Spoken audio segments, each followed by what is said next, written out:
The discipline of words. Lucas Meyer had always felt that writing was less about inspiration and more about discipline. Growing up in a quiet town in southern Germany, he spent countless afternoons in the local library, not because he knew what he wanted to say, but because he was fascinated by how others had learned to say it. He copied sentences into notebooks, underlined paragraphs he admired, and slowly became aware that writing was a craft shaped by patience rather than talent alone.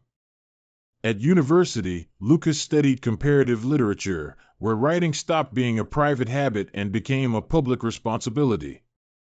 Professors returned his essays covered in comments, questioning his structure, his arguments, and sometimes even his choice of words. At first, he found the criticism discouraging, but over time he began to recognize it as part of the learning process. Each revision taught him that clarity was not the enemy of creativity, but its foundation. After graduating, Lucas moved to Edinburgh to enroll in a master's program focused on creative and academic writing. The city's narrow streets, constant rain, and long evenings created an atmosphere that encouraged reflection. He rented a small apartment near the old town, where he developed a strict routine. Every morning, he wrote for 3 hours, regardless of mood or confidence, believing that consistency mattered more than brilliance. One of the first lessons Lucas learned was how different forms of writing demanded different voices. Academic texts required precision, evidence, and restraint, while personal essays allowed room for ambiguity and emotion. Fiction, on the other hand, asked for imagination and structure at the same time. Balancing these demands forced Lucas to become more aware of his choices as a writer, rather than relying on instinct alone. During workshops, Lucas shared his drafts with classmates from various cultural backgrounds. Feedback sessions were intense but enlightening. Some readers focused on argumentation, others on rhythm or tone. Lucas realized that writing was never complete until it encountered a reader. Meaning did not exist solely on the page, it emerged through interpretation, disagreement, and dialogue. One afternoon, Lucas struggled with an essay on narrative voice and decided to visit a nearby cafe to clear his mind. As he watched people write in notebooks or type on laptops, he noticed how writing appeared in many forms, not all of them literary. Emails, notes, messages, and unfinished drafts surrounded him. He understood then that writing was a daily human activity, not a rare artistic act reserved for experts. As the semester progressed, Lucas faced a familiar challenge: self-doubt. He questioned whether his ideas were original enough, whether his style was too restrained, or whether he was simply imitating writers he admired. A mentor noticed his frustration and offered simple advice. "Every writer begins by echoing others," she said. "Your voice appears when you stop trying to sound original and start trying to be precise." That advice changed Lucas's approach.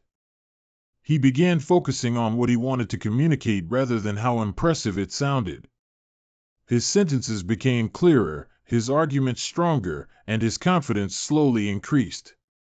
He learned that good writing often meant removing unnecessary words instead of adding more, and that revision was an act of respect toward the reader. Later, Lucas worked as a teaching assistant, helping undergraduate students improve their writing skills. Many struggled with organization and coherence, while others feared making mistakes. Lucas encouraged them to see writing as a process rather than a final product. Drafts were not failures, they were steps. This perspective helped him reflect on his own development as well. Outside academia, Lucas kept a personal writing journal. Unlike his formal work, these pages were messy and unfinished, filled with observations, fragments of dialogue, and half-formed ideas. He never intended to publish them, yet they played a crucial role in maintaining his relationship with writing. They reminded him that not every text needed an audience to be meaningful.